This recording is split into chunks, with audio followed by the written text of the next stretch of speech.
I've been friendly with a handful of stand-up comedians over the years. I was really good friends with Richard Lewis for years and years. I imagine you knew him. Yes. Did you know him well? Well, not only did I know him as a stand-up, but, I wrote on Curb Your Enthusiasm. Of course. Yeah. Did you know Richard Lewis? Listen, this little handy tip for you, potential interviewers.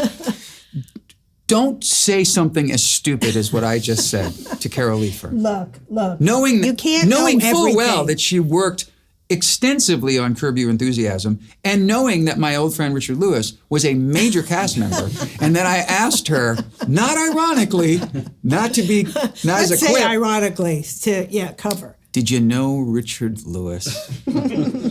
We're gonna leave that in just because I need to be taught a lesson. So what was your relationship with Richard? Well, when I started stand-up, he actually, I just admired him so much, he started before me. So it was literally like in the days where I'd see him on The Tonight Show or Merv. Right. And with my cassette recorder, tape him. Yeah. Just to hear. I did that with Diary of a Young Comic. That was his first name. Yes. So when I met him, it was like, I still have this kind of reverence for, the people that I watched when I wanted to be who they were. Yeah. And I'm sure, you feel the same probably with music. Sure. And then to work with, so he was a great stand-up. I remember him giving me some advice, which I always loved from experienced stand-ups to me. He was so giving that way. Yeah. But then to watch him and work with him on Curb, he and Larry are best friends. Yeah. We're best friends. Yeah. And their closeness, I know exactly why Larry put him in the show. Because when you have that kind of bond and that easiness with each other, and especially since the dialogue was improvised. Yeah. I mean, certainly the steps of it were not. But the fact that they knew each other so well, it was so easy for them to not only improvise, but be funny with each other. It was like eavesdropping. Yes.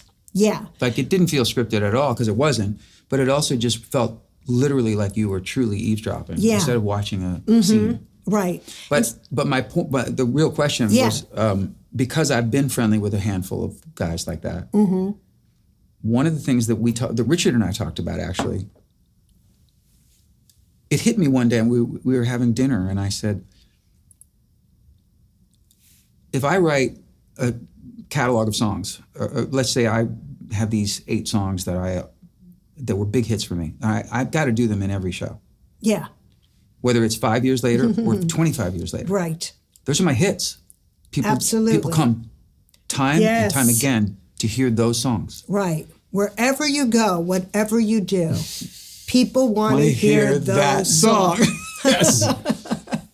You guys, if you do the same, one joke the same, the following year, people are going to be like, you did that last year. It's the weirdest dichotomy. The thing that, if I went to see you and you did a bit that crushed me, that killed me, why wouldn't I want to see that every time? Yeah. Well, there's a delicate balance to What it. do you make of that? What do you think is the distinction between people being like, it's okay to hear a song 1,000 times, but don't tell me the same joke twice?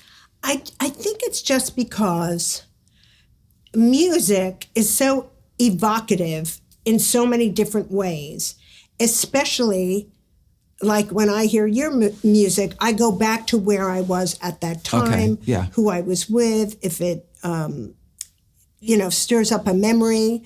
So I think people love that about great songs, that not only appreciating the song, but what goes along with it. And people don't have that with jokes, like, oh, I remember when you did that joke, But that joke, we were telling that joke when Sonny graduated from, it's true. It's a different experience. But there is a way, I know what you're saying, people do like certain bits, to kind of squeeze them into a set, where there is that appreciation for a couple of big bits that people love. Like George Carlin's 7 Words You Can't Say on TV. Yeah. He did that for years. And people looked forward to it. Exactly. You know who else did that? Andrew Dice Clay. He did? He had as I recall, he did these dirty limericks. Hickory dickory dock. Yes. Yeah. And 5 years later, I mean, his sort of major heyday was somewhat brief, I guess, maybe. He did the Rodney Dangerfield comedy special with me. And whenever, Young Comedian special, whenever I bring up that I was on it, they're like, oh, that's the Dice Clay one. Wow. Yeah.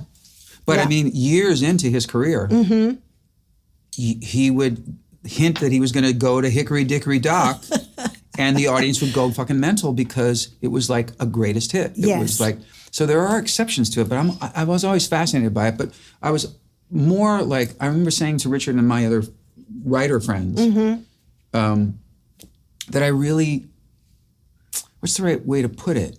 I sympathize. I feel kind of bad for you guys because you should be able to like have those great, there are comedians who I love and I will repeat some of their stuff, like singing a song by somebody who I love. Yeah. And it's just like, they're my favorite moments of them. Right. But they can't, the pressure to, like, here's the best example. Okay. Here's the example I used. It would be like if every year I go on tour, I have to write all new songs. I have to write 20 brand new songs. I know what you're saying. And expect the audience to receive them the way they would receive the hits. But music is a little different than comedy that way. No, it's not, Carol. I'm going to explain it to you. I'm going to explain. Okay, fine. See, when we write new material, it's really great for us because your act, as opposed to you singing a song that's like your baby and that people want to hear, when you start to do your act over and over, the same thing, I always said it was kind of like doing Oklahoma every night. Yes. It gets stale. Yeah. And when you do a new bit to an audience, it's so bizarre, Richard. When you get up there and you do a new bit and it works, it's like this kind of level. And to me, there's nothing more thrilling than when you do something new and people love it because it just reaffirms your funniness instead of doing your act. But what we have to realize when we do a new bit and it starts up here is it's going to land about here. But there's something, it's what I love about stand-up and about audiences. There's something freaky about, they know how fresh it is. It's coming out so fresh that they explode with laughter. And once it becomes something that you know how to do, it's going to land here. It'll still be good. But, that's crazy. And it makes us feel fresh to do new stuff. Of course. It's like when I put in a new song or two every show. And sometimes, I mean, oftentimes, it'll get a reaction kind of like bonkers. Right. And I have taken to telling the audience in those moments, when the applause finally dies down, I do this a lot now. I say, I just want to take a second because I want to acknowledge what just happened between us. I played you guys a song that none of you have ever heard before, and you reacted like that. And that I want you to know that that's why I keep writing songs. Wow. Because that rush. Yes. Because I'm nervous. I don't know. I know how Don't Mean Nothing's going to go over. I know how Right Here Waiting is going to go over. I know how Endless Summer Nights is going to go over. But I don't know how this is going to go over. And I know it's going to be received politely at worst. But when people go apeshit, it's like it must be for you when you do that and they go fucking crazy. Yeah. And it's sort of like, don't you think it's like heroin for us? It's like, it's kind of like a version of like, we rang the bell again. Yeah. Like, there's no better feeling. And for me, it's like, I'm not chasing charts anymore or anything like, I don't really have a metric anymore that I used to, like, well, that song went to number 1 or that top 5 or whatever. Now it's sort of like my metrics are the audience reaction. And when they show me that, it's addicting. Yeah. And that's why I was like, oh, I want to do that again. I want to write. What else can I come up with that they would like? It's totally, totally thrilling. Yeah. When I travel and I do events for groups, like I did last week in New Jersey, I always do a certain travel joke that was from the Rodney Dangerfield Young Comedian Special. Because it always kills. Yes. Yeah. And it's because I've flown in. So I'd say to the audience, I have a great travel tip for you because, I just flew in. Like, when you fly on Southwest and you want to keep that seat empty next to you, I have the best way to do it. Okay, when someone walks down the aisle and says to you, is someone sitting here? Just say, no one except the Lord. Oh my God! And how can I not do that? It's got to crush. Yes, it's going to crush every time. Because if I have flown in, so it's organic. Yes, I have a handful. I talk a lot in my show, and I've to me the greatest compliment I get night after night is if somebody says I laughed my ass off. And I guess maybe I never thought about it. But I guess there is a part of me that, and it's maybe why I've become friendly with comedians and especially comedy writers, is that there's something so. I judge the success of a show based upon what happened in between the songs. Wow. Because if I can tell that the audience is laughing and having a great time, and they feel like they're hanging out with me, and that when they leave, like they would come want to have a martini with me, then because otherwise they could just stay home and listen to the records. You know what I mean? I want people to feel like they hung with me, and that they laughed and thought I was funny, and you know what I mean? That's so great. And so everything. I don't think I've ever really conceived of a story or a bit in between songs, but then they've all happened organically in the moment, especially if somebody yells something out and then I answer or whatever. Yeah.